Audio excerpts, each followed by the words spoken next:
Hello, welcome to season 2 of the Midlanders Podcast with me, Jodie Marie, and Nic. Finally we're back. There's been some changes. We've moved from the Loony Life and Be Brave Be You, and we combined it into the Midlanders Podcast, so we've got our own channel here now for season 2, and you can catch up on the last season here as well. Everything's all been uploaded. Yep. Don't forget, hit the subscribe button, guys.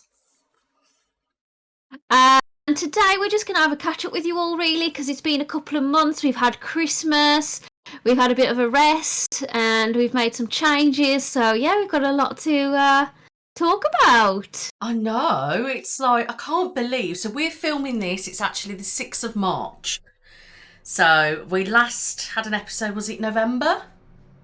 Something like that. Obviously, November was a really busy time getting ready for Christmas. December's always a manic time, and then a sluggish part of January. We're just trying to get organised from Christmas. It's and like February was wild for me. Like my nan got ill, my dad got ill. I just felt like everything was just manic. So we finally found time to start the podcast up again. Yeah, and then it got a little bit with me because I had to upload all the podcast episodes, and then I did it, and then I got lazy, and then I started doing it again. So, but we got there in the end. I don't think it's laziness. I think being a content creator, we always think we're being lazy when we're not doing something, but you don't realise the amount we actually do for the rest of our channel. So I don't think it's laziness. Sometimes you do just need a rest. Yeah. I mean, I was taking on a lot because obviously I have opened another channel as well. So I was trying to get that off the ground at the same time as trying to do the Midlanders podcast. So, yeah. But, it's done. We're fine moving forward. Yeah. So come on, Jode, let's start with you. Tell us a bit about, for those people actually who don't know us first, tell us a little bit about who you are first. Because if people have seen this episode first, they might think, oh, who's this? So, off you go. Okay. So I'm an ASMR artist. My name is Jodie Marie ASMR on YouTube. That's pretty much my YouTube life, but I am on all sorts of social media.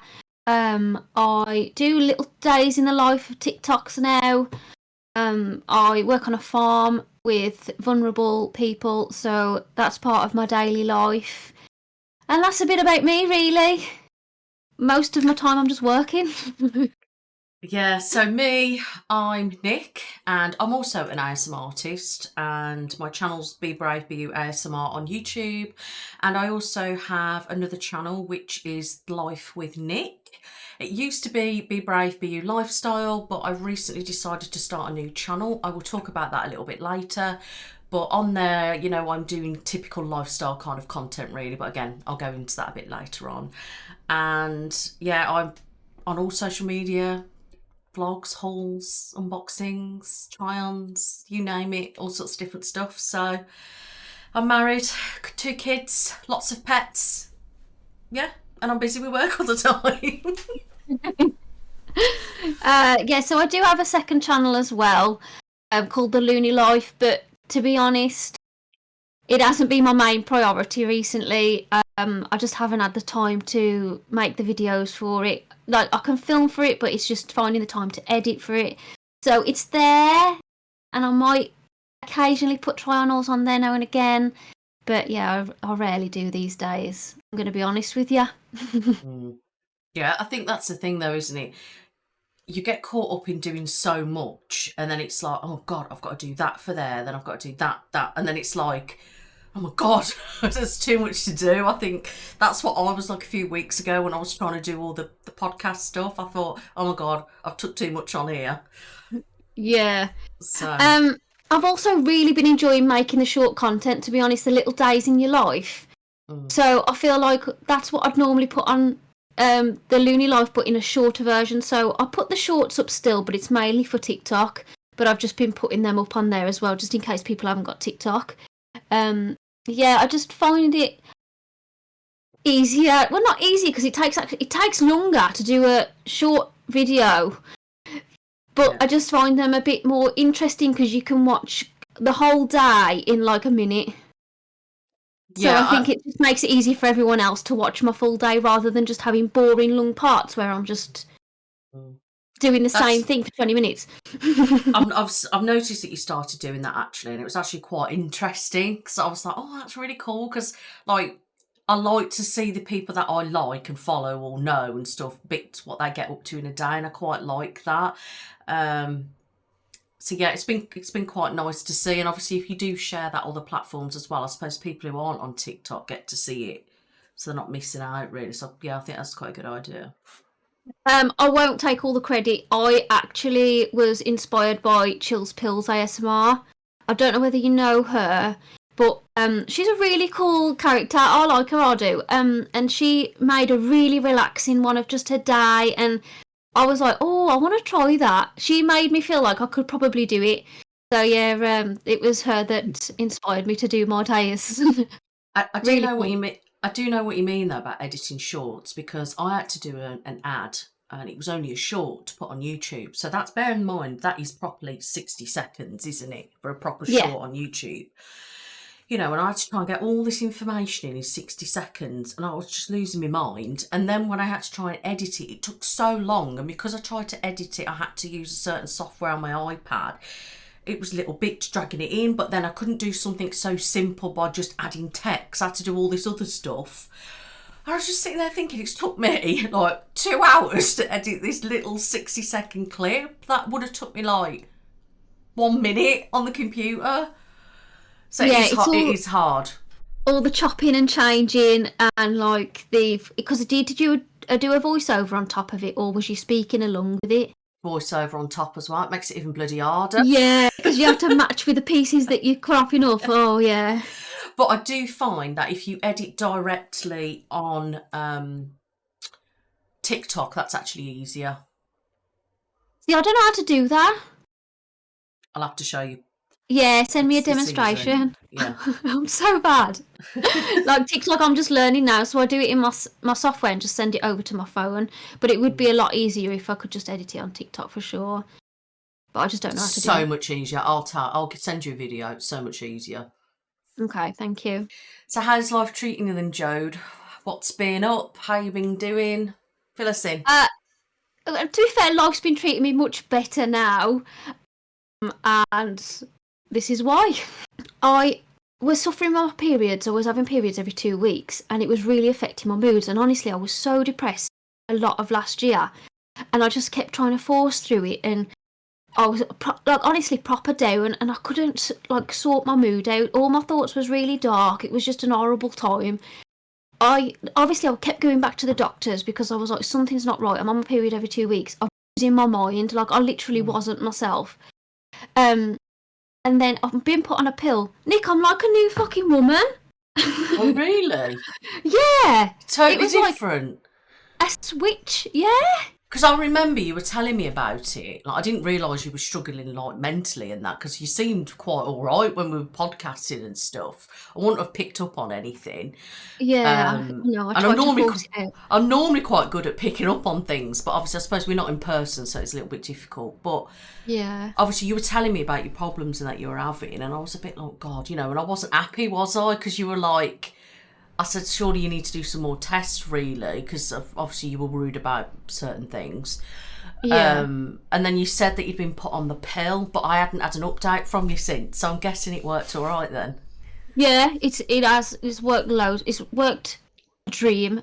Honestly, so are you regular now then, or? Yeah, not having a period at all, really, unless it's spotting, which is normal. Oh. So I'm actually really happy about that. So you don't have a break or anything then, or? No, just carry on completely. I don't have a break with them. Yeah. So it worked, so yeah. Did they know there's a problem at all, or do they just?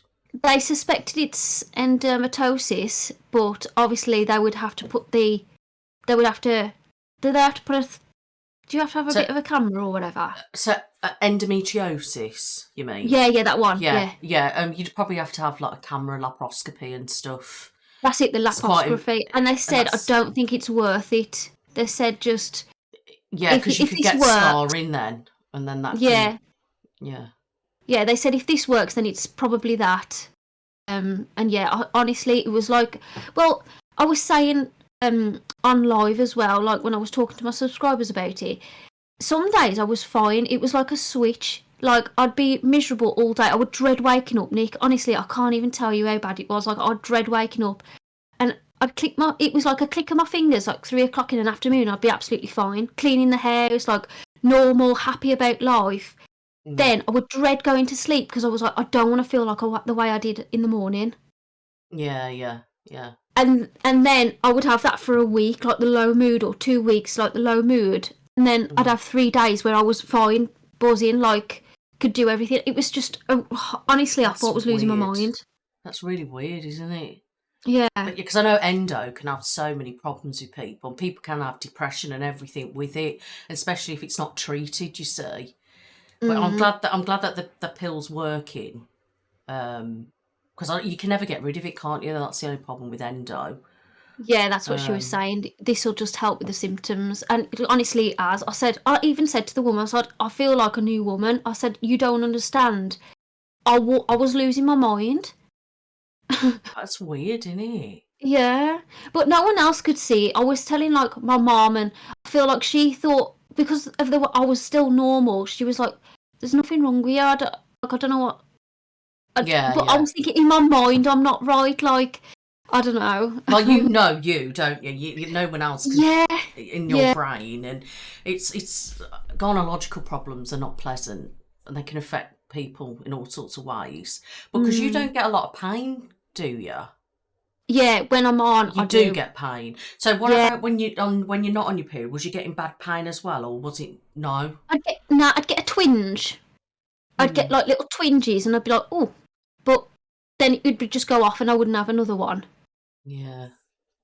So I'm glad the pill worked for you though, and fingers crossed that it keeps it. Yeah, so thank God, the pills worked, because honestly, for the whole year, I was just like, something's not right. And obviously, being a vegan as well, I was worried, is it diet that's causing the problem? But I had all these blood tests, and everything was coming up fine, apart from my CA125. And now, obviously, I spoke to you about it, because I was thinking, like, that my mum had high CA125, and it's an indicator for ovarian cancer. So I was thinking, and it's the same side. I had a cyst the same side as my mum. Oh, God. So I was scared, but to be fair, when they did the second scan after taking the pill for 8 weeks, she said, this should remove the cyst and obviously treat any other symptoms if it's, and what do you call it again? And, if it's that. I can't pronounce it. Nick's the expert. Unfortunately. Yeah, so... And like when she checked again, she did a thorough check. I swear she was up there for like 25 minutes. It was the most uncomfortable thing ever. And she was like, is that uncomfortable? I was like, yeah, it's hurting. She was like, all right then. And then she said, I just can't. Talking around, love. Just wiggling it around. And I was like, oh.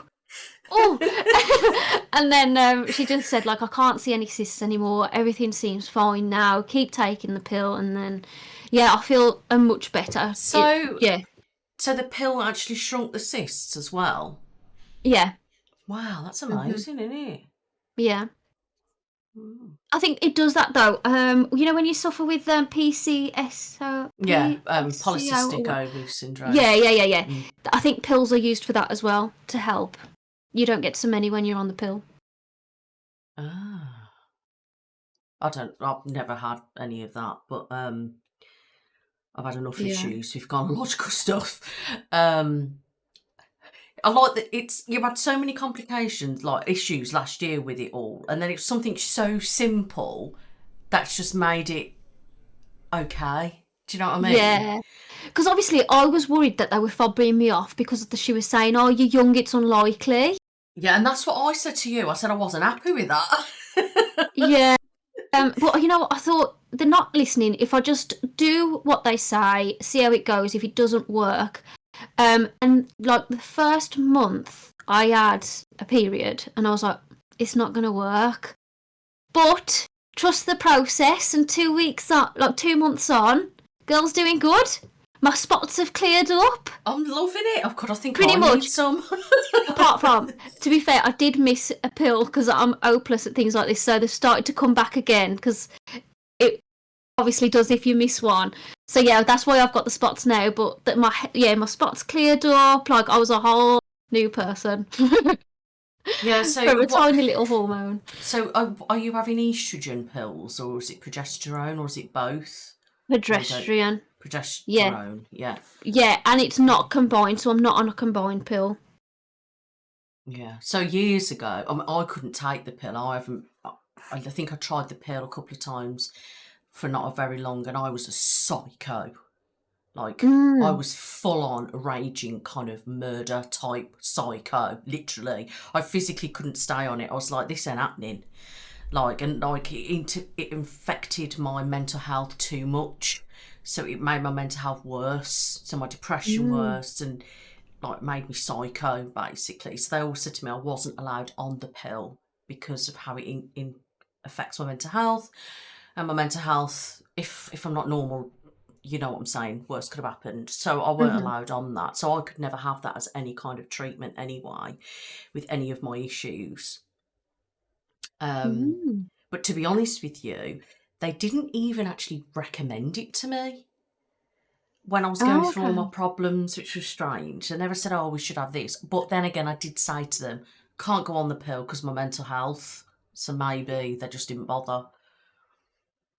The mental health thing is one of the most common side effects. It's like depression is a side effect of the pill, but it's cleared mine up. It's like done the complete opposite to me. That's strange, isn't it? Yeah. Because it's like because like I'm on HRT, so in a way it's like the pill, isn't it? But mine's I'm having estrogen. So obviously I don't need progesterone because for those of you that don't know, I had a full abdominal hysterectomy, everything out, including cervix. That was when I was 30, so 8 years ago. So I don't have anything. And I was in a chemical menopause first for 6 months. So that basically put me into a menopause. It wasn't proper. I had some kind of HRT to mimic estrogen. Then I had my surgery and then I went full whack into menopause, which is worse than natural menopause because you're just thrown into it. And then I was on HRT and I've been on that since. So I just have estrogen.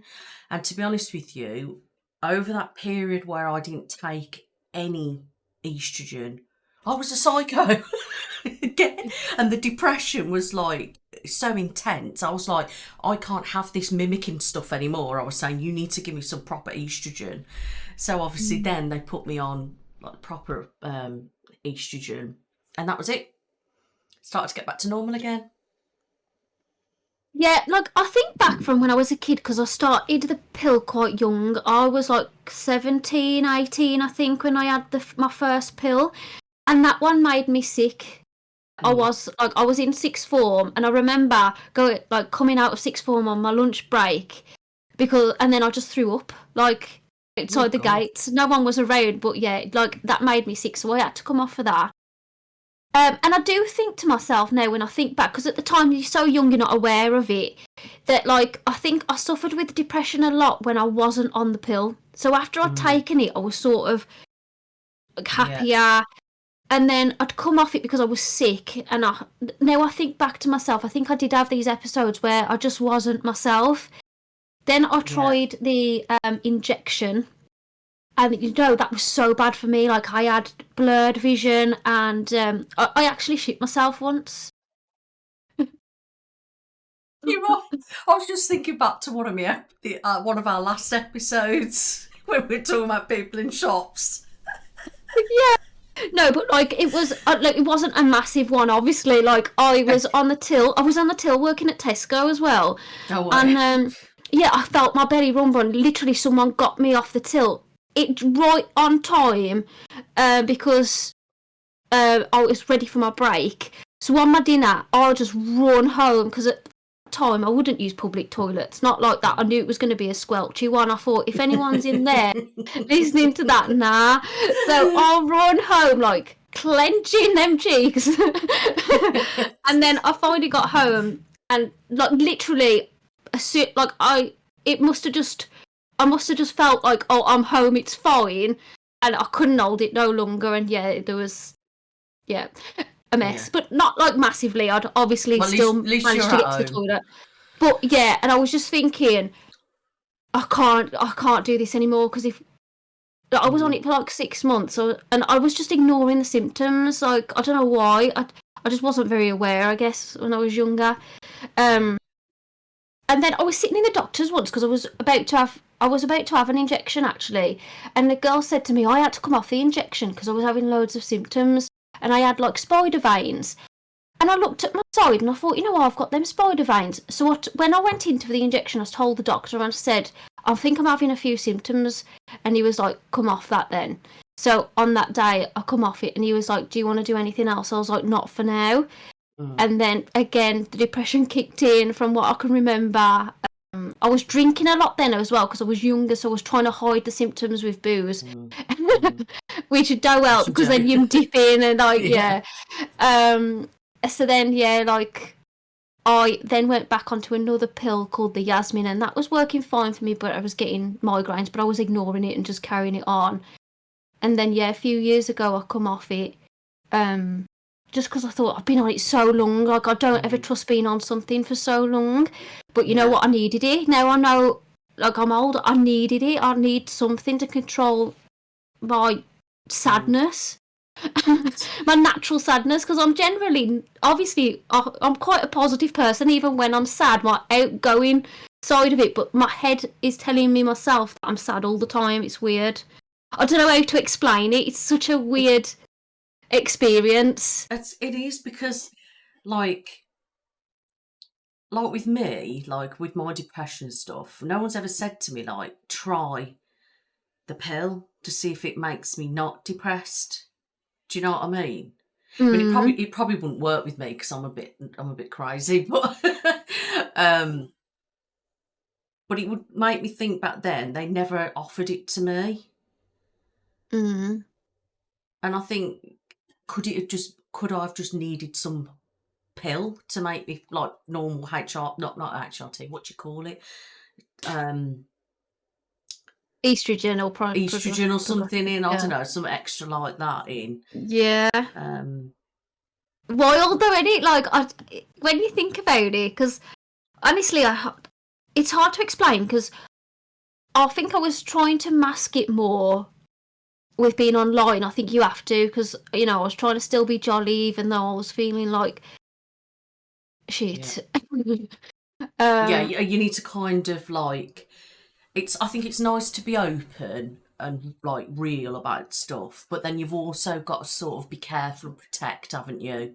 Yeah. Because, and I'm just like that as a person. Like, I don't ever talk about my problems until I'm over it, because I like to process them myself first. I don't want people throwing me opinions at me while I'm down, or while I've got going through something. Like, let me sort it myself, and then I'll come and tell you what was going on. Like, that's the type of person I am. I'm just not open like that, unfortunately. But I love people like you that are open, that can talk about it. I think it's interesting. I think it's good. Yeah, I mean, I do every so often, if there's something, and then I might share a little bit, and then kind of that'll be the end of it then. It's like I made a post on Instagram, was it last week or something like that, because I felt really overwhelmed.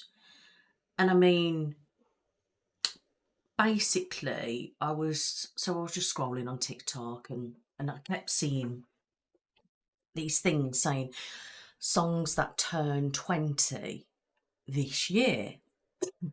And I was listening to it, and all the songs that were coming, and I was like, oh my God, back in the day, all the tunes. Then all the flashbacks started then, and all the, that happened. And then it hit me then of what the time of the year was, literally when I went through a breakup. And that was it. I just couldn't believe it, that these songs, I remember it was 2004. I can remember it. And it was February.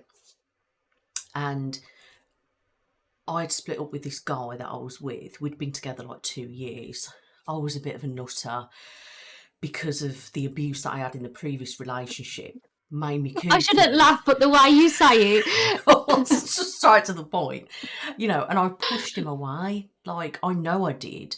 And I think that's given me so much trauma over life, because I genuinely love this guy. Like, he was just like everything. And I know that it was me and my jealousy and paranoia and mental health that pushed him away. And I hold so much trauma over all that. And the heartbreak, still like 20 years on, it still was so raw. And then I heard one of the songs that he used to, he's an arse really, and he would always ring me on withheld and start playing songs down the phone to me, and one of them was the song that I attached to the image on Instagram, which was, do you remember Eamon, Don't Want You Back? Yeah. Yeah, that was the song. Classic. You know what I mean? And The classic. That's when that song had come out. It was like that year, that month, you see, and that was the one he kept ringing and playing down the phone to me like he was tormenting me. And when I think back of it, I think, God, you are a dick. If you're watching this, you know who you are. You're an idiot. We do talk, so no. So if you are watching this video, thanks for the torment you added to the trauma. But no, do you know what I mean? And I think I was emotional wreck. Like that night, I was just crying, like sobbing, and I just sat there and thought, why do I hold so much trauma from 20 years ago? And I know I've got PTSD, for those of you that don't know, but that is from like abuse that I've had prior to then. But a part of me now feels like, is that breakup, and because of my mental health pushing him away, has that caused me trauma? So that's still part of the trauma and part of the PTSD. Does that make sense? Yeah, Because it must be, because why would I be like that? I started research then. Why am I physically overwhelmed and so upset about something? Like, but I couldn't for the life of you tell me when I split up with the abuser. Before, I couldn't tell you that at all. I don't have a clue about any of that. It's like all that bad stuff. I have nightmares and flashbacks of the abuse and things that happened. But I can't remember any good thing that ever happened. So probably there isn't. I can't remember even splitting up with the guy. I've got nothing there, even though I've got so much trauma because of him. So why can I remember it from the other guy? Yeah. Maybe the fear is suppressed more than the upset. Because like the fear is to protect yourself. You don't want to remember that. But the upset, you remember it because it wasn't such a bad thing, but you're blaming yourself for it ending. So you can't control the beatings or the abuse you were getting, but you were in control of the other relationship where you feel like you were, that you think you'd ruined. Yeah, I mean, I don't know the situation, so I don't want to say, yeah, Nick, you fucked that up, because I don't know. Only you know yourself. I did. Trust me, I did. I think that's why. I think because you were you think you were part of the breakup, but the other one, you had no control over. But the thing is, the fear, when you're scared of something, you suppress it more. Yeah, so I've just like, it's still quite raw, like still the heartbreak I can still kind of feel. It's still like when I think about stuff, and I have so many flashbacks of the whole of that time in that relationship with him, even though he wasn't abusive or anything like that, but there was so much heartbreak. But I think a lot of it I caused my own heartbreak. Yeah. And like, he tells me every so often, we have chats about stuff, and he was telling me these things that I did and I can't remember. But then also, don't forget, you were probably still healing from the abuse from before. So that relationship always, the one after abusive relationship is always the one that's more active. But what happened was actually the guy that I was with, the abuser, he got with my best friend, which was actually my new partner's cousin. That as well, yeah, that doesn't help, does it? And then obviously we were like that. We were together like 2 years, but we would argue a lot. But I'd be paranoid. Like, I didn't believe a word he'd say because of the other guy who used to cheat on me all the time and God knows whatever else. And I just was like threatened by any female. Like, and I know I made his life hell, but then I was in the midst of depression and I actually had psychosis during that period. And I used to scare the shit out of him. Yeah. Because like I'd used to see stuff in my psychosis, and there were so many times I'd be driving and I'd be going, watch that dog, and he'd slam the car brakes on and I'd be terrified, and like he said to me, he can't take it anymore. So I know it was my fault, and I think I punished myself because of what that other guy did to me, that I can't let go, that I brought it on to him, and then I fucked up that relationship. So then in my head now, all that era is trauma. Yeah.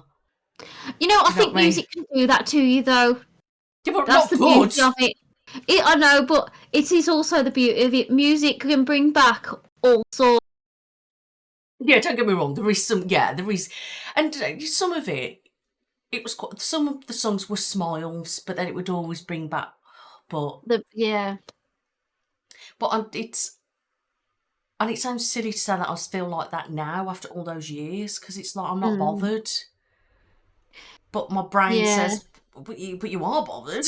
Where I'm like, I'm not. Yeah. But that's my instant anyway, what I'm talking about. I put a post on just explaining, wow, this has come over me, blah, blah, blah. Because I thought there might be somebody else like me that say, I've done exactly the same thing. They're scrolling on TikTok and found a song that's done this, that and the other. You know, and I actually had people messaging me afterwards saying, like, thank you for being open. I love the fact that, you know, you would just every so often tell us a certain thing. It makes me feel a bit more, like, not alone and stuff. And that is why I do it. Yeah, no, honestly, I respect it. I really do. I wish I could. But, you know, I also feel like, I feel stupid. You know, and I know I shouldn't, but if I'm in a type of mood, and I'm feeling sensitive or whatever, or like I talk about it on the spot. So I talk about it on the spot. I instantly regret it, thinking, "Why am I being so stupid? I know I'm going to be all right tomorrow." Because I know that's what my mind was like. It was that split second. I know for a fact, as soon as I read that, I'm going to regret it because I sound stupid tomorrow. I'm going to be fine. I know what you mean. The mood swing was just crazy. And I don't think people pick it up properly online, because obviously I'd say that, then the next video I'm posting like I'm happy buzzing like my usual self, and then thinking, hang on a minute, just a second, you're saying how shit you feel, but my mind was completely different to my mind. I don't know how to explain it. I wish I could. There was I had two split personalities in my brain at the time. One was telling me you're not okay. The other one was like, get on with it, shut the fuck up. It's like when people have got like bipolar. Now, I haven't got bipolar. I've got borderline, but that can have the same kind of effects as bipolar when you have got uncontrollable moods like mine. It's basically classed as unstable personality disorder. So it means my moods are always unstable. So it's literally like that all the time. So one minute I'm like, yeah, I'm absolutely fine. Then literally a few hours later I'm like, get away. I'm really like snapping at everyone. Like, and I'm on medication. Can you imagine if I wasn't on medication? Psycho. But, like the pill has definitely helped. And I'm in just my normal state of mind now. Like I've got nothing in the back saying you shouldn't have done that. You're not okay. You're shit. I think another thing with me, like, I will only I feel like, basically, like, a few years ago when I was going through all that shit, you know what I mean? Like, I never really felt comfortable actually making a point and addressing it, really. Whereas, like, I made that post the other day, and then at some points in the past I've addressed it kind of stuff, but it's not an everyday thing, because obviously it's not there every day anyway. But if it was becoming a thing when it was always... It's negative, isn't it? It's too much for people. I think dropping it in every so often when you feel like the moment's right is okay, because you're raising awareness, you're being open, but you're not being full on and bombarding someone like, oh, I feel like this, feel like that. You know, which I wouldn't do that anyway. But like, I've said that post last week. That'll probably be the end of it now for 6 months, and then I might have another open post, and you know, do you know what I mean? And I feel like some people, it's always bad, isn't it? And then people, they put me off, and I don't want to be like that. One of those that's always bombarding and going, this has happened, I feel like this, I'm depressed, or this, that and the other, you know, because it is personal, isn't it? But I think because I felt comfortable in the moment, I felt comfortable, and even now I looked at it, I thought, do I remove that? And I thought, no, I'm going to leave it, because that just looks, again, like I'm unstable if I move it. Remove it, you know, I put it, shit, get rid of it. At least if it's there when I'm normal, it looks like, you know, I meant to say it. So I left it. But then it's like, it was okay, because I was just addressing how I felt, and I felt confident because I don't feel vulnerable, I think. Having it up there didn't make me feel vulnerable or weak. It made me actually feel quite brave and confident that I addressed it. Does that make sense? Yeah. Whereas if I shared stuff like going through that period in the life before, I think it would be different because I was vulnerable then. Makes so sense. It's nice that you've addressed it in this podcast. Yeah. But you haven't necessarily bombarded everywhere. But you've spoke about it now, even though everything's passed, it's still something you've gone through. Going through, because, you know, if you have got, say, endo and things like that, that's going to be with you, isn't it? So it's still something you've experienced. But there might be somebody watching this that's like, oh, that's what's been happening to me. Oh, do I need to go and see someone? Or do you know what I mean? So I think it's quite good that you have, because I know you wasn't sure whether to speak about it. But I think, you know, I think it's quite a good thing that you've addressed it. Thanks.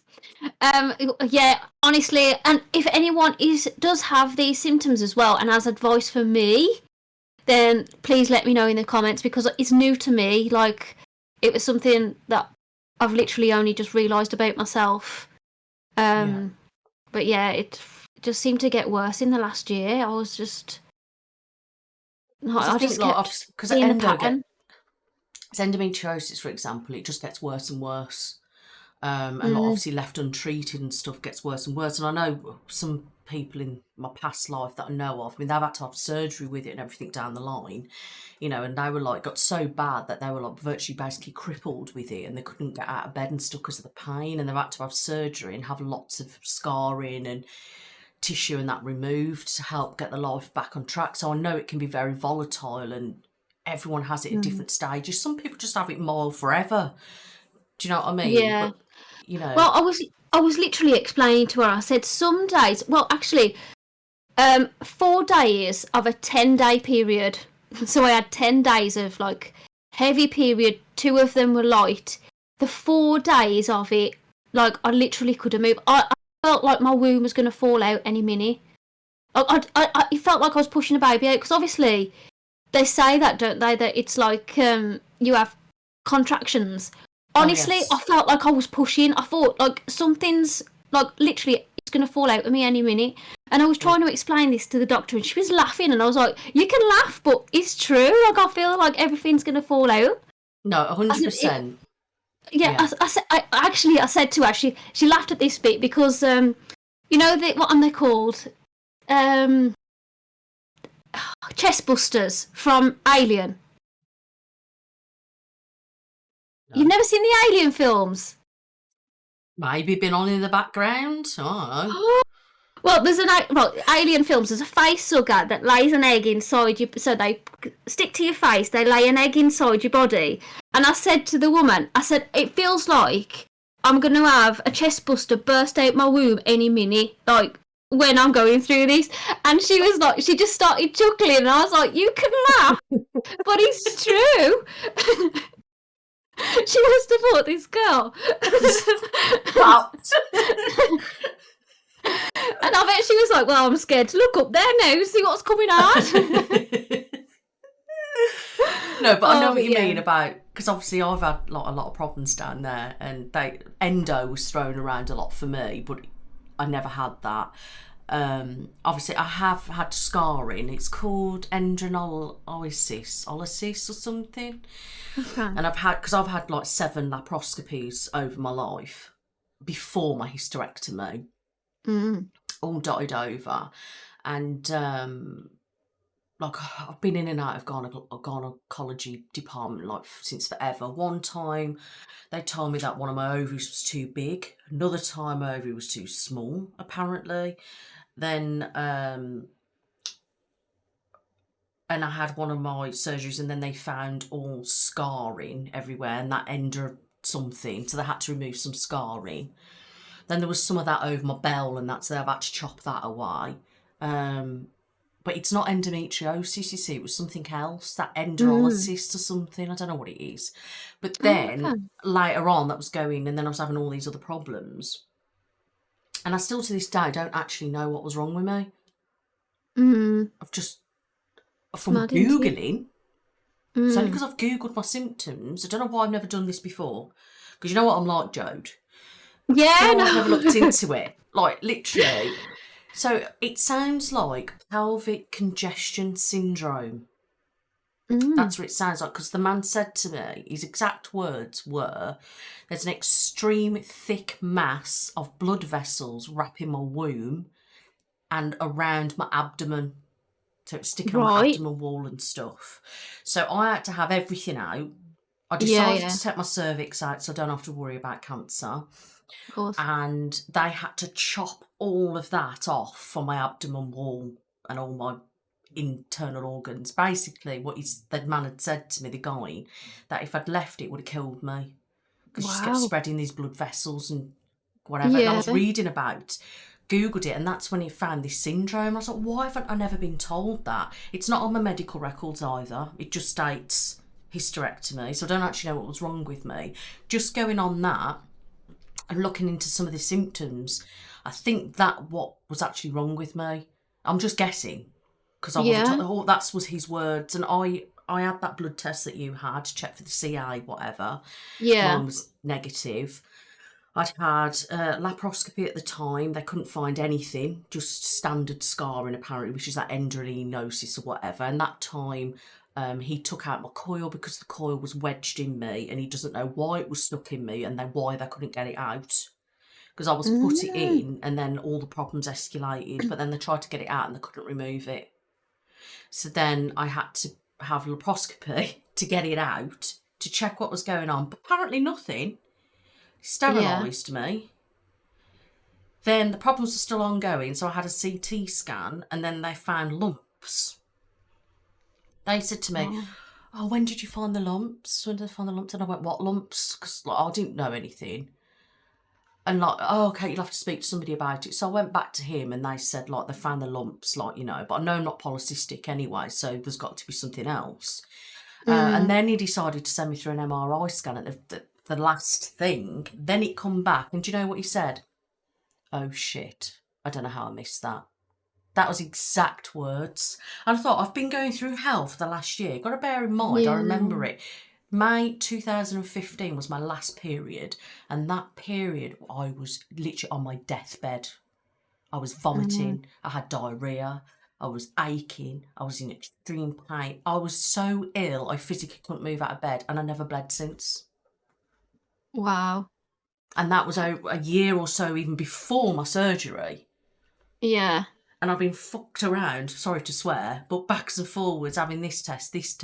And it took the MRI, which was one of the last things to do, for him to say, yeah, your abdomen's basically full of thick blood vessels that shouldn't be there, strangling all my organs and everything.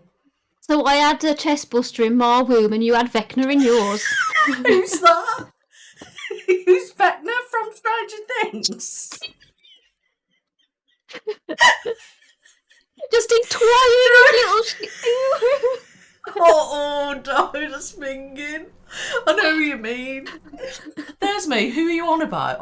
I've watched Stranger Things. Oh, God. Yeah, so another thing, I was waking up aching all over. And I was thinking to myself, because obviously me, you and Heather were talking about fibromyalgia.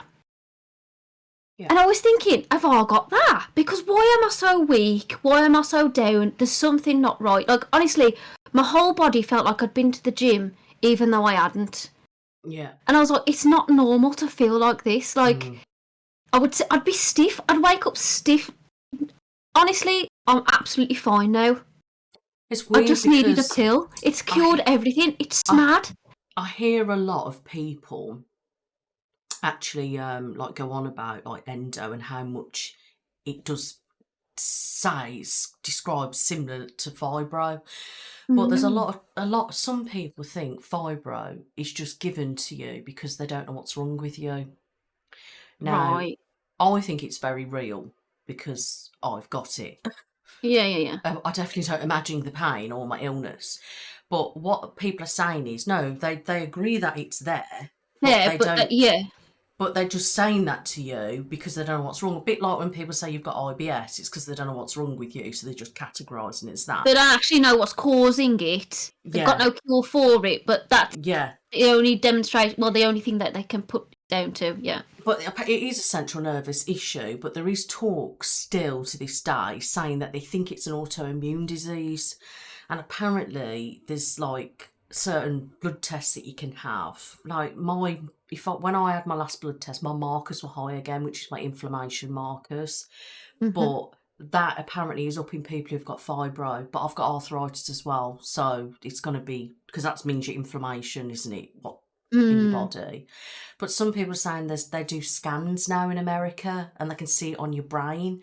But then I was reading some of the comments and people are saying, no, that's just showing people's trauma. So like basically my brain is not going to be like your brain, for example. I mean, I don't know what you've been through, but just say you haven't been through any trauma. So, and I would go through, my brain's not going to look like yours because a traumaed brain is actually different. So, but then people are saying, oh, it looks different. But then people are trying to say fibro's linked to trauma. So it's just like, you just don't know, do you? Nah. Like, at the end of the day, that's my diagnosis. It's real for me. Yeah. You know, and whatever happens in 10 years or whatever they say, do you know what I mean? But they are real issues. And I feel for people who do suffer with stuff like that. You know, it's invisible, isn't it? Like what you've just said, you know, it's an invisible health issue, isn't it? Basically, what you've been going through, you know. Yeah. I was saying, like, some days I couldn't get out of bed. Like, I physically couldn't. I was doing the very most, just editing, like, just to try and keep myself active a bit, because I would be, like, so furious with myself, like, what the hell is the matter with me? Like, I'm absolutely fine, but I'm not. I don't know how to explain it. It's the most bizarre thing. Well, at least like you kind of know, so it'd be good to obviously see how you get on, and just hope that continues to do its job. Do you know what I mean? But, you know, that's good and positive. So I'm happy about that for you. Yeah, thanks for listening I know, to my rant. Yeah, I'm sorry, this has been turned into a gynaecological episode. So any people that don't want to talk about gynaecological problems, I'm sorry. Yeah, so I'm glad that, you know, you've got that sorted. Keep an eye on things, obviously, and then, you know, hopefully that'll be the end of it. But, which is a good point, actually, for people that are listening. Make sure you do get your smears. Yeah, so it's very important to get your screens. Anybody with a cervix needs to get tested. So if you are eligible for it, because I think, is it 25 for mandatory smears? I think, I don't know, because I had smears way before they've been sending me. Yeah, they've been sending me letters since I was 21, I'm sure. But is it 25 now? It's gone up now. I think it's gone up. I swear somebody said the other day it had gone up. Basically, I had mine early because of my health issues. That's why I was given smears. But I think from 25 in the UK anyway, if you're in other countries, you'll have to look into it. Well, make sure you do go and get checked out, guys, because it is really important that you do. Also, as well, that reminds me to say, make sure you are checking your breasts regular as well. Because we don't do it enough. I don't. And my mum's had bloody breast cancer. And I don't check. and I should check. And I had that Yeah. scare, was it a year ago? A year and a half ago, when I found a lump. Mm. And then I went to go and checked out, and I still don't. Don't do it. And I'm naughty. Yeah. I found a lump in the shower once as well, but it turns out it's just a cyst. But it's still uncomfortable, like wearing bras and stuff. When I lie down, I feel like I've got a pebble in it. Like, Because I don't know about it's a you, weird but thing. mine are quite dense, apparently. Quite dense breasts, and mine are quite lumpy. And like, so when I went there, so I still get a bit of pain here actually, and because they biopsied me, they said I didn't need it, but me in my head I was like, no, my mum had cancer, you need to check it. So like they biopsied me in 3 places, and still to this day now, nearly a year and a half on, I get aches here from it. Is it because of the lumps, or is it because of the biopsy, or both?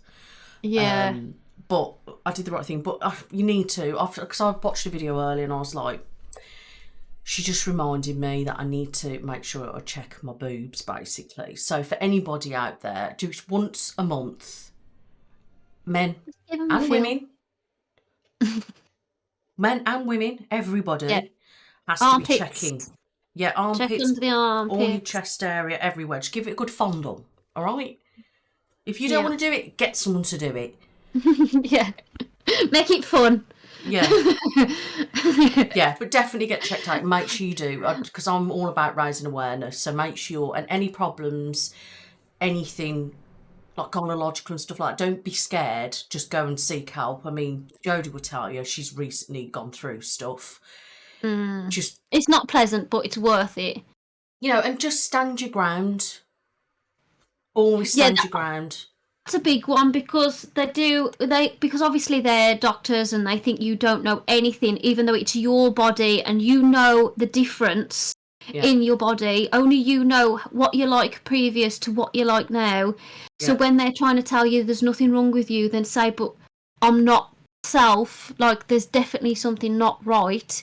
You have to keep pushing them, because they will just say like, no, you're fine, or they'll fob you off. They don't want to do the tests. They don't want to scar you. They don't want to do laparoscopy, whatever they are. I'm sorry, I'm really terrible at pronouncing medical names. But they don't want to do it, 1, for scarring, 2, because the NHS is rammed with people and they're trying to do absolutely anything not to get you on an operating table. But to get tests done, just keep persisting, keep telling them they've got a problem. I know it's difficult, but just do it. I'm going to be brutally honest with you as well. If you have to and you can afford it, go private. Yeah, don't leave I had to. Yeah, I had to, because like I was not getting anywhere with the NHS at all. Like they'd give me iron tablets. My iron was fine. They offered me a pill, but not the one I'm on now. So the one that they was going to offer me, I would still have had a period, and I would have had migraines, and I shouldn't have been having it because of my mom having ovarian cancer. It literally said in their list, don't take this if you've had family members with ovarian cancer. They don't know a lot, do they? So I was like, well, that's what the NHS had told me. So I was like, I'm not getting anywhere. And then I went in again, because I was like, I'm still having this problem. And then they were like, call at 9. I'd call at 8. I'd call at 8. I called at 8, 7 days a week. No appointments. I tried booking it online. Every time I got online, it would say, no, we're not taking any patients today. We're not taking any patients today. For like a good 4 weeks, I was trying and I hadn't heard anything, and I just said, I'm going to have to pay. Do you know what? When you tell me that, though, it angers me so much, because I think this day and age, really, we should have easy access to healthcare. We shouldn't have to be paying out, should we? Nah. And I understand that the stretches and, COVID took a big, massive, backlogs on things. The problems were there before COVID. It's just got worse. Do you know what I mean? It's just getting worse. And I think a lot of the time, and no disrespect out there to any doctors, but a lot of doctors have just become lazy. I mean, every time I go past my doctor's surgery, bear in mind it's only down the road, there's nobody in the car park. I can't see anybody in there. When I've gone in there, it's been dead. None of the phones are even ringing or anyone on the phone. So where is everyone? But then you try to ring them, they don't answer the phone, or you get through, sorry, there's no appointments today. So what are they doing then? Having a cup of tea and biscuits? Unless you've got an ongoing problem already, there's no way you're seeing a doctor. There's just no chance, is there? Nah, I mean, like, my mum can get in because she's got an ongoing problem. It must flag up as soon as she's calling in, because it all goes to one call centre where we are now. So it must flag up when anyone's got anything serious. It flags up to say this person. Is that a new thing they've done then? Because that's what mine were doing. Like, I started ringing now, and it was just like something, and I could tell it was like a call centre. And I was like, I want to actually speak to somebody, like, in there. Do you know what I mean? You can't go to the receptionist anymore. It just takes you to a call centre. And then the call centre decides whether you get a doctor's appointment or not, basically. Yeah. So that's bizarre, and most of the time they're on the phone, aren't they? Like, how bizarre is that? Yeah, they're like phone call. It's just having a chat with some random person. Oh no, I don't think you need a doctor. See ya.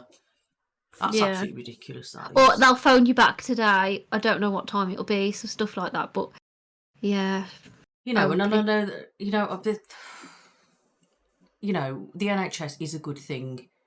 But it's just been getting terrible and terrible. And it's worrying, really, to be honest. Because it's the thought of it, thinking, I'm having problems with my HRT at the moment, and like I've been having blood tests and stuff last year, and like, because randomly when I moved areas, I was told randomly, I had a phone call saying I'm not allowed to be on this HRT anymore because it's not licensed here anymore. Now bear in mind, I'd been on this for about 6 years, and my symptoms they weren't completely gone, but they were quite okay. And I was like, oh, okay then. So I got shoved onto this other thing. It was absolute bollocks. I'm sorry, it was shit. It really angers me as well, because there's just no help for you when you get shoved in the menopause. You just get left. So I'm just like, she didn't check my blood pressure, didn't check my weight, just said over the phone, I'm giving you this instead. So I started taking that, and I noticed my flushies, my night sweats, everything was coming back. My libido went from sort of being okay to zero, literally non-existent, like everything. I can't believe over the last year or so how bad it got. So I started talking to my private doctor because I couldn't get through to my normal doctor, and she was like, take you off that one then and put you on the gel instead, because they don't really want people on tablets anyway. Oh my God, that was even worse.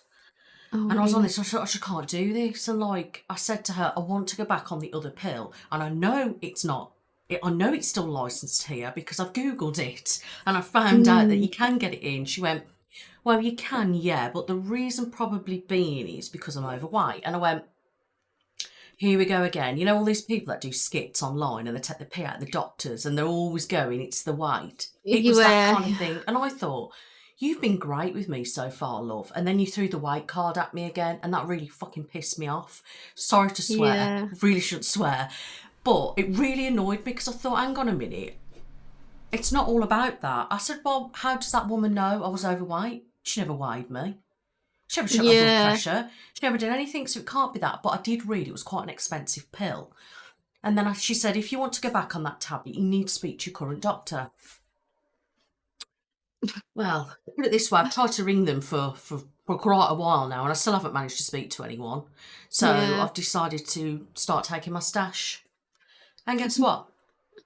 Oh, things are looking so much better, aren't they? So it's the pills. This drug, whatever they are in that HRT, is fantastic. But when I've run out, I've run out, so I don't know what I'm going to do. Oh, no. Because obviously I was getting stashes of them, because you get given them and you stockpile them up because they give you so many at one time. And then obviously I stopped taking them, so I've still got them all.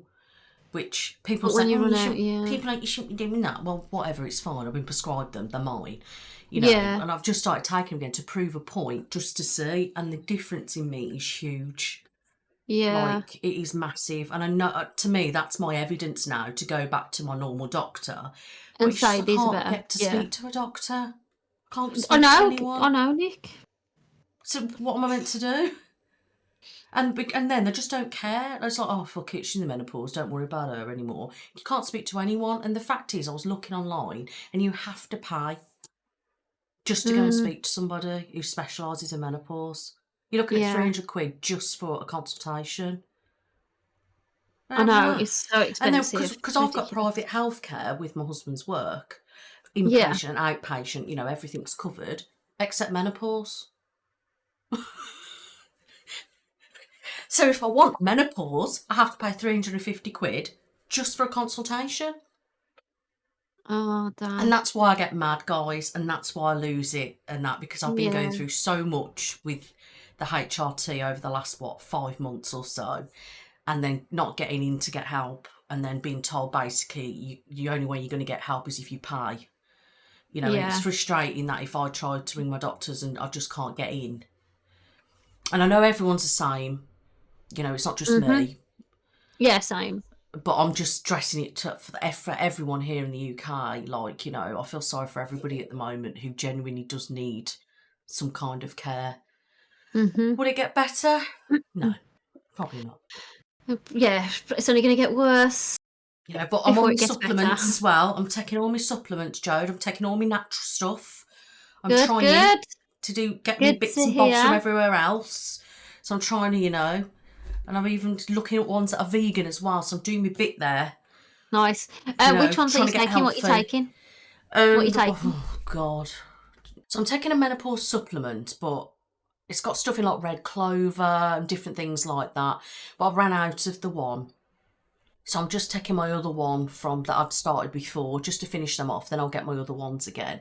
But they've got things like ginseng in it, black maca, all that kind of posh stuff, 'cause I've done a lot of research on natural products to help with the stuff. I take omega-3, 6 and 9, evening primrose capsule. I take a black maca capsule, which has black pepper in and L-arginine or something like that, I think.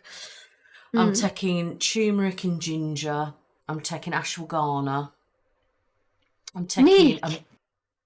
I'll tell you a nice turmeric, ginger and cinnamon drink with coconut milk. Amazing, you should try it. I love cinnamon. Honestly, I put some milk in a saucepan and boil it up, add a bit of turmeric, add a bit of ginger, add a bit of cinnamon. Perfect drink. Great for a night time. The only problem is, Jode, I don't know whether I'd like the coconut. Any milk then? Don't have to use coconut milk, but it tastes better with coconut milk. I'm just worried, any milk. Does the coconut taste like when you open a coconut? Oh, nah. Oh, I don't like that coconut milk either. Oh, I'd have to try some, because I do like coconut. You could try almond milk. Or any, if you drink normal milk, you could try that, but obviously I'm always going to say try a plant-based milk, because better. But I'd have to try something like that. And then I was taking, I've started taking a mushroom complex, basically. So my husband was taking cordyceps, I think it is, I can't pronounce it, and lion's mane and whatnot. So I was doing some research and I was looking into it, and oh my God, the benefits from all these mushrooms are meant to be pretty amazing. I must state, guys, there's no scientific evidence proving that, just so we don't get moaned at. Because I had a thing on TikTok where I mentioned about the benefits of this, that and the other are meant to. I got a violation because I was saying it was doing something that it doesn't do. Even though I mentioned, this is TikTok though, you can't say anything like it. You can't say boo and you get ghosted. Absolutely ridiculous. Literally. And I was like, hang on a minute. And I went over my video and I thought I hadn't said anything insinuating that. So I had to make a point. There is no scientific evidence multiple times in the video. And then they say that though, because they don't want you to have natural remedies, do they? I don't mean to be funny, but big pharma out there, we're not stupid. You want us to have your drugs. It's just the way it is. We get that. Fully. Interesting fact. Even though mushrooms are a fungi, they're an antifungal to the body. So if you eat a lot of mushrooms, you're less likely to get fungal infections. Bit of an interesting fact there. Well, if I'm honest with you, I hate mushroom. Don't like it. I've got a thing with the texture and rubbery and oh no. I love mushrooms. But this mushroom complex, it's fine because it's a tablet, can't taste it. It's got about, what was it, different mushrooms in? I can't believe it. Reading some of the benefits that they say could potentially be are insane, and it's well worth having the tablets, hoping it would do something. Low cholesterol, level out your glucose, help prevent dementia. The insane. So I'm on a real kind of health kind of thing with all my supplements. I've been doing really well with them, trying to get vegan where possible. It's not always possible. If it is, you pay £50,000 out your ears for it, which is ridiculous. Have you noticed? They put the price up on everything, didn't they? Some things, yeah. It's ridiculous. Yeah, some things are just as bad though as the other ones, to be honest. I suppose. It depends where you go. So I'm trying to do my bit that way, and when it starts to get a bit warm, I'm going to be back in the gym because it's bloody freezing in there at the minute, Jode. Yeah. So I haven't been going in there. I'm trying to watch a little bit more about what I eat and just be a bit, But my doctor was like, fast. And then other people are telling me that's the worst thing to do. And I'm just like, I don't actually know what the right thing to do is. So I just think, I just need to eat and not be a pig. Yeah, I don't think fasting would be good for you with your fibromyalgia and your mental health, if I'm completely honest. Because, not having regular meals, if you're used to them, can definitely trigger things. It can also, I don't know if you ever suffer with any heartburn or anything. No. Oh, okay, well, if you don't suffer with heartburn, you could possibly get away with it. But if you do suffer with heartburn, don't try intermittent fast, it'll just get worse. If you are intermittent fasting, don't have acidic foods first. So when if you've fasted for 12 hours, don't go and eat fruit first thing. You need something like wheat, bread or Weetabix, cereal. Don't eat fruit straight away because the acid will just react to your body acid because it's empty. It can cause stomach ulcers and all sorts. I've only ever had the odd bout of heartburn, but nothing excessive. Yeah, honestly, I wouldn't risk it. I know people say to, but I wouldn't risk it personally. But then I didn't want to fast before because, trigger warning. Because I used to be anorexic as a teen. I've always had a bit of funny with my food. I had about a bulimia when I was older as well. That I find now that if I don't eat, I physically feel normal and then go bam and I feel sick. The most horribly sick, weak and faint. And it hits me so much that I physically can't move. And I'm like, I need something to eat now. And I don't care what it is. It could be anything and I have to have it. Never used to be like that. So fasting, it makes me feel so ill. Yeah, I would literally just portion sizes, eat fruit instead of chocolates and crisps. If you like a crispy thing, then probably try eating apples and stuff because they're a bit more crispy. You get the crunch as well as the sweetness. It's the snacks that get us, say it. And then the doctor was just I'm a picker. This was the private doctor as well. She was just like, yeah, lose weight, go back to fasting. And I was like, I don't want to fast.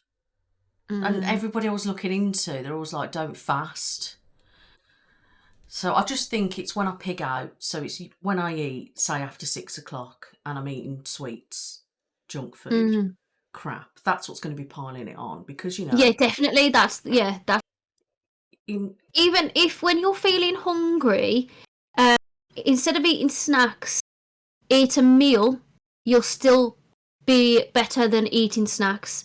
So, if you have toast at night instead of just eating crisps and chocolates. Because sometimes I'll be hungry and go and have a packet of crisps. Yeah, do a jacket potato. It don't matter what time it is, you can eat jacket potato at any time at night and it'll still digest through your sleep and it'll be better for you than I know you think, oh, it's a big meal before bed, but it's a decent meal before bed. It won't hurt you, and it's healthy. It's not packing sugar and cholesterol into your body like that late at night. Yeah, I've got high cholesterol as well, so yeah. So yeah, but I'll say this to anyone: don't be afraid to eat late at night as long as it's a good meal. Like, it don't matter. Saying that, actually, I saw somebody talk about that the other day, saying there's no such thing as don't eat late. Nah, it's what you eat. That's what I heard instead. Eat plenty of vegetables before bed. It'll help you sleep. Like, do you want a broccoli and off to bed?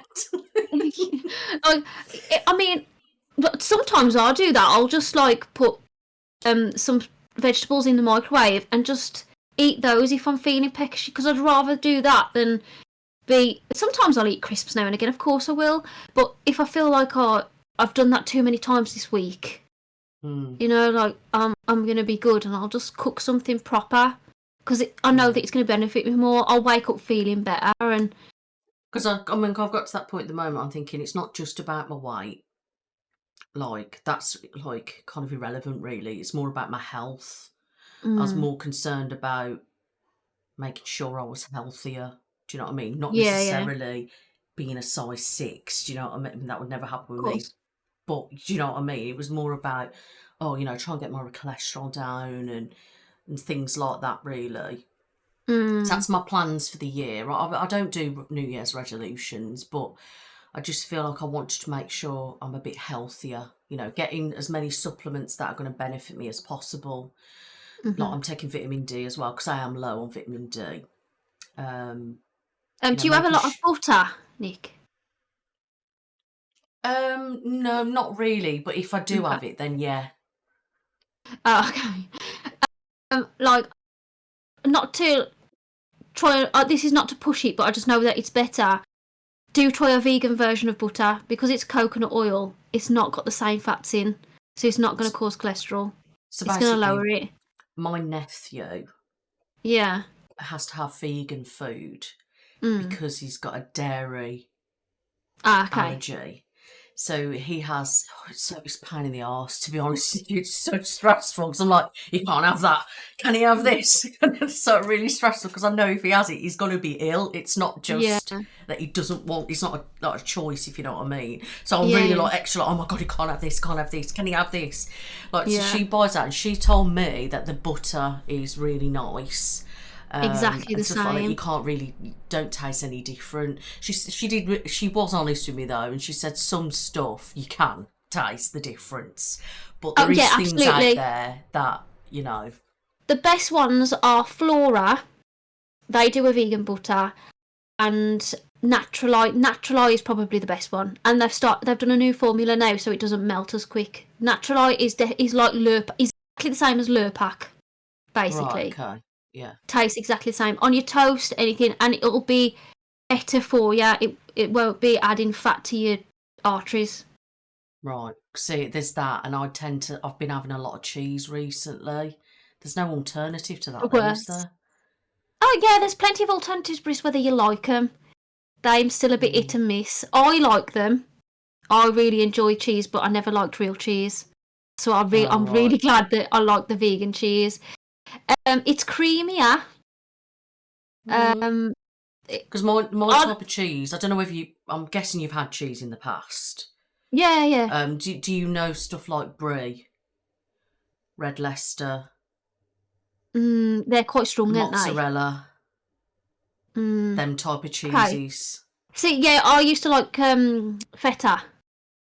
See, I didn't like that. I'm not keen. I find that strong. I do. You might like it then, to be honest, because it's creamy not that type. Like, if you look at Brie, it's a very creamy taste, but creamy, like mozzarella type. You're looking at quite bland tasting. I don't like mature kind of stuff. Yeah, mildy type cheese, like Philadelphia.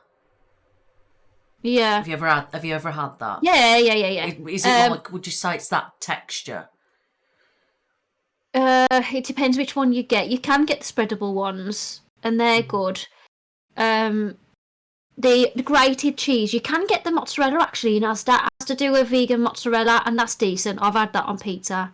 That's bland, quite bland. It's not as strong tasting as the vegan cheese.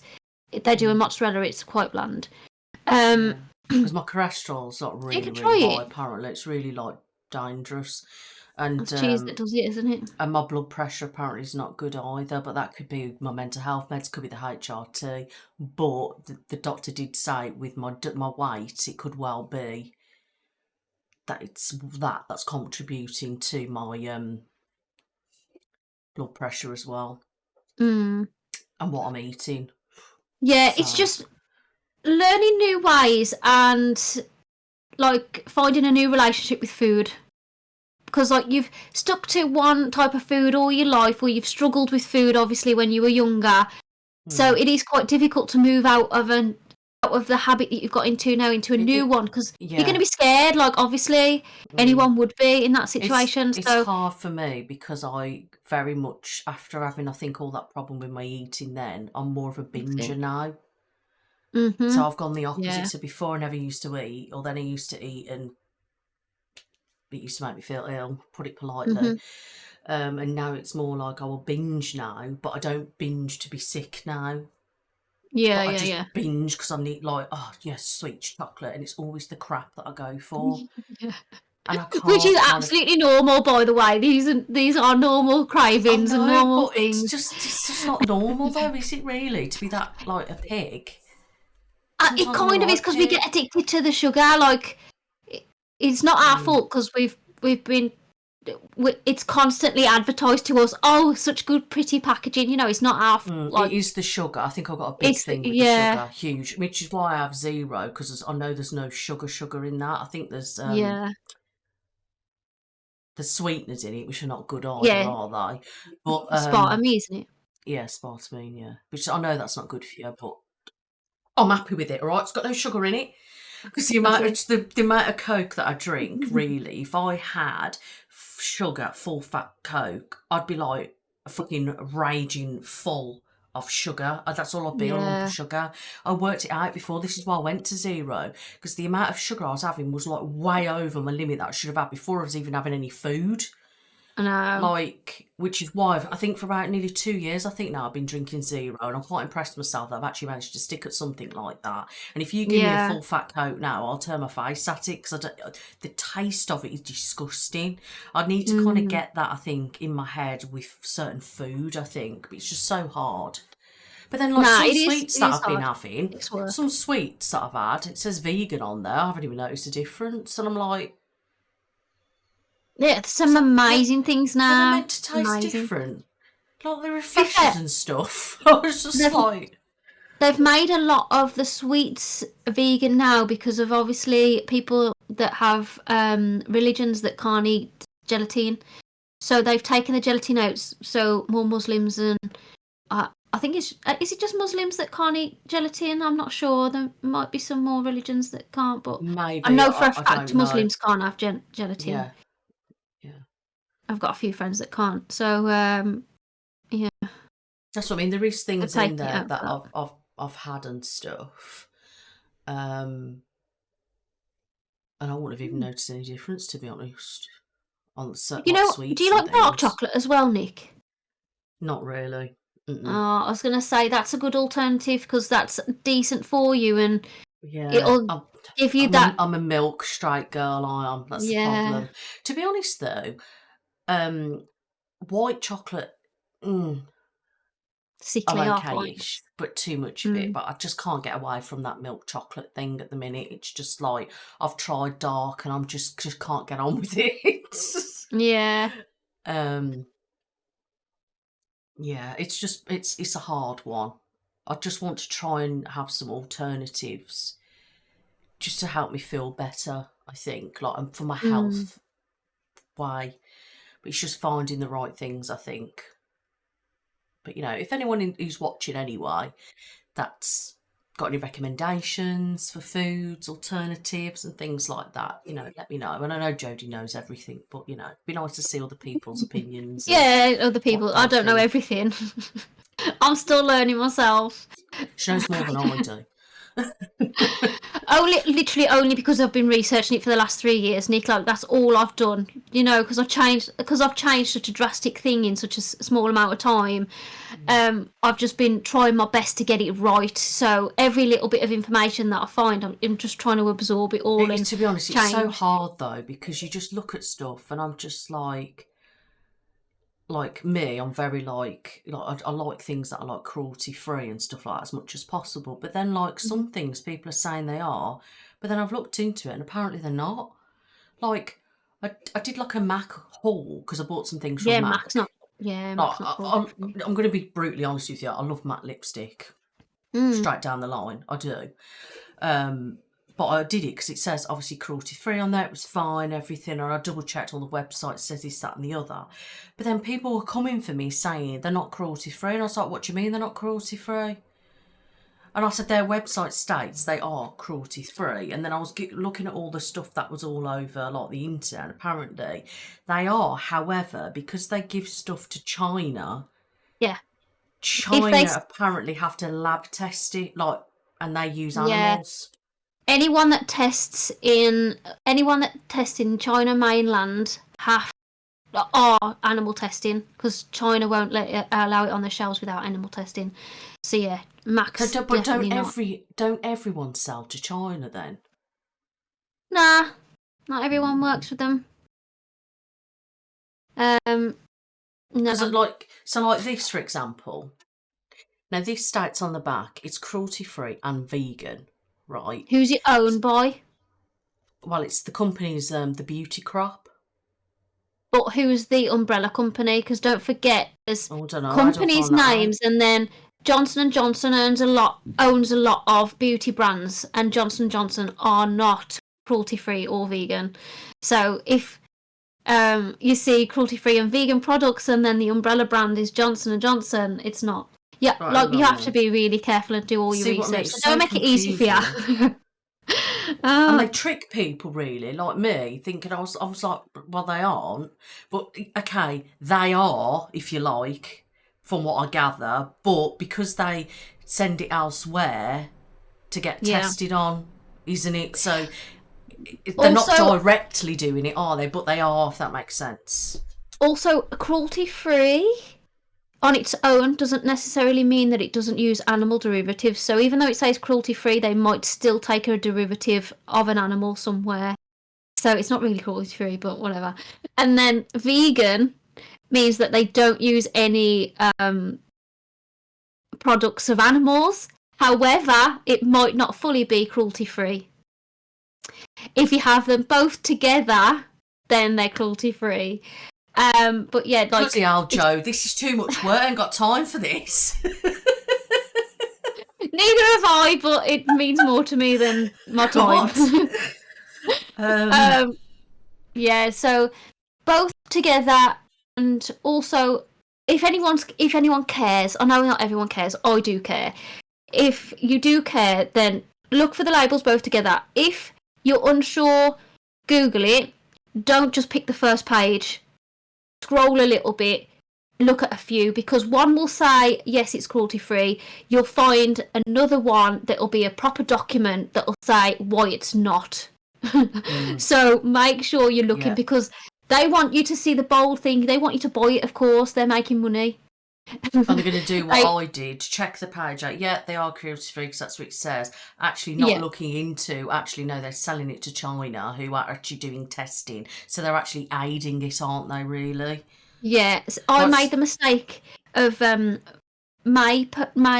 Mayu? I always forget how to pronounce it. It's shampoo that's vegan.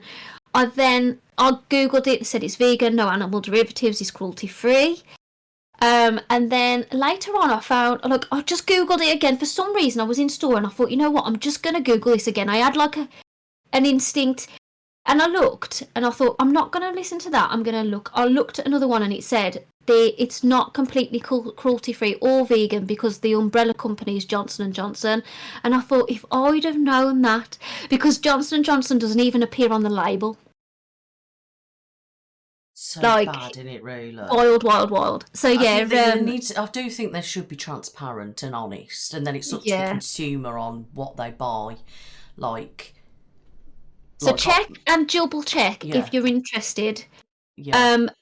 But also, like, if you did accidentally buy it, don't be mad at yourself. Like, it's okay. Like, it's not under your control. You know, these companies do it on purpose. Yeah, and they are deliberately trying to do it. They want your money. I get that. I mean, me, I don't like animal testing and that, and some people probably call me a hypocrite because I'm not vegan and whatever, but I still have certain morals on things. Of course. Yeah. And like when somebody said that to me, I was like, no. It made me feel sick. And then I looked into it, and it's like, I suppose there's companies who do it directly, and then there's companies who aid it, if you like. Yeah. So which is just as bad, isn't it? Absolutely. So this company here, apparently it's somebody called Nic Jodie. Is an entrepreneur, distributor and change maker as the driving force behind the beauty crop and commitment to delivering high-performing plant-based beauty solutions at affordable prices. Yeah, so he's someone that's just done it alone. Like, he's not under any umbrella company. He's a person that has just done it for change. Yeah. By the looks of it, he's on his own. Yeah. Well, that's good then. So this was proper what it says. So it's good though, isn't it? I've actually, if I'm honest with you, I'm starting to use a lot of these products by the Beauty Crop, and I do quite like them. I've been using their powders, setting sprays and different stuff like that. So I have started using them. But this lip thing, by the way, I really highly recommend this. It's really nice, hydrating, and it's a nice little shimmer as well. So it's not too much colour, but then it's not boring as well, if that makes sense. Yeah, it looks good. I'll have to have a look into them. You know, they're quite new actually. There's a few different colours. They're quite good. But there you go. We've just derailed again. Yeah, no, but I think it's been a very good podcast. I've really enjoyed having a catch up with you all and having a catch up with you, Nic. If I'm honest with you as well, guys, this has been so random. We haven't planned any of this. We just thought we'll have a chat, and just keep it real. Just had a chat, we've explained, who we are, what we've been doing. Yeah, so that's it really. That's my plans. Nothing really major planned. No, I'm continuing obviously doing my ASMR videos twice a week, live streaming once a month, posting to all social media platforms, and my new YouTube channel, which is Life with Nic. What I'm doing on there is basically posting anything health, lifestyle, home, parenthood, fashion, you name it, it's going on that channel. So that is my new channel, guys. So make sure you do follow Life with Nic if you do like that kind of content. Also, we'll put all our details down below in the description though anyway, won't we, to all the channels. I'll tag all that, because make sure you do follow us both on platforms and different things like that, but just look in the description. But anyway, that was episode 1. I hope you've had an insight into some things in our life anyway. I know we've probably waffled about a couple of things, but it's good. But we've all. And if I was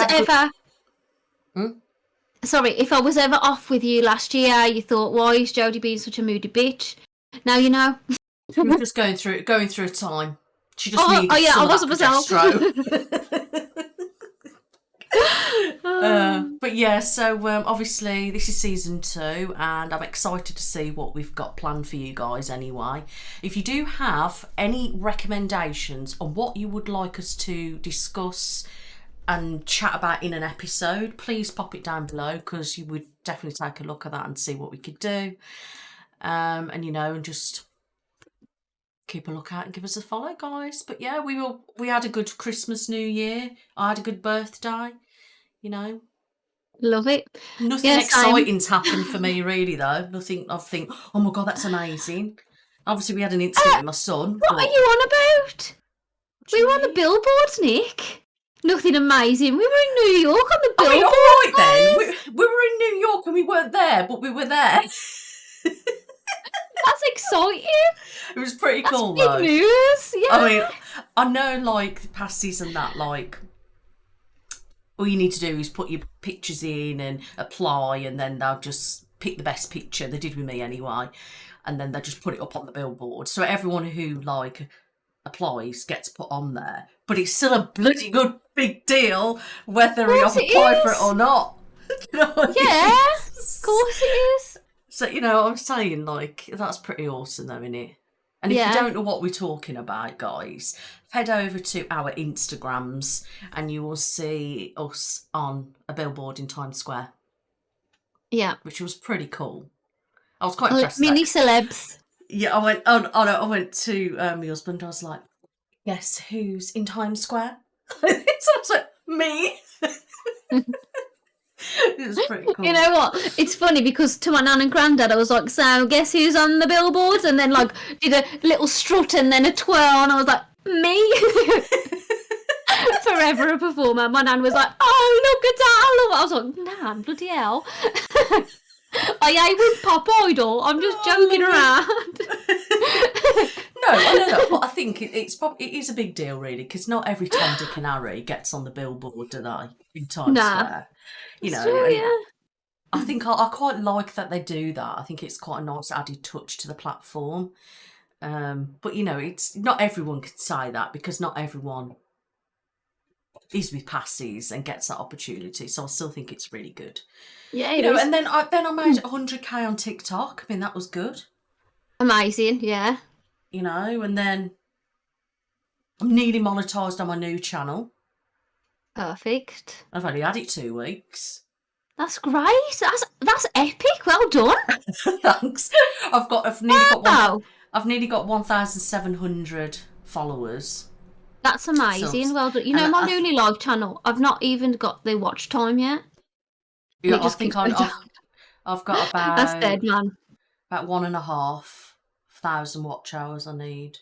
Well done. Still. That's really good, Nick. This year, I really want to get into that kind of content. Like, I love doing that. Like, and at the minute, I'm buzzing on it so much. I'm like, just random topics, you know, doing different things. I'm just loving it, and I'm being so consistent with it because I really want to get bigger on there. I really want to grow in that niche, as well as obviously my ASMR, because that's where my heart lies. But I just so that's why I'm just pumping out as much as I can, no matter what it is. It's just going on there because I was doing a lot on TikTok, and I just thought, you know what, Jode, I'm not earning a penny.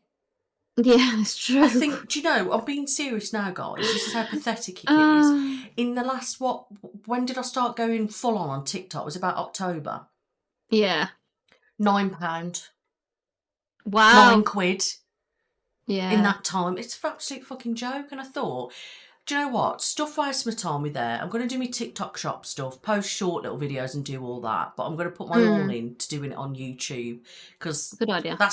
You know what I mean? That's where my heart lies and that's what I enjoy. But that's my plans for the year. And me and this woman here, we're going to have to meet. Oh, yeah. We've got to do that this year. We've got to vlog it. We've got to have a chat. And at some point, we're going to have to collab. For sure. If you want that, guys, comment below. But anyway, we're going to go now because it's like late. It's so late. I know, we've just been chatting. I really enjoyed it though. But it's been a nice catch up for us and obviously for you guys. So yeah, thank you so much for watching. Have you got anything else you want to say? No, I'm good. No? Awesome, guys. Thank you so much. Please give this video a thumbs up. Leave us a comment or two. And don't forget to hit the subscribe button. See you in the next one. Bye. Bye.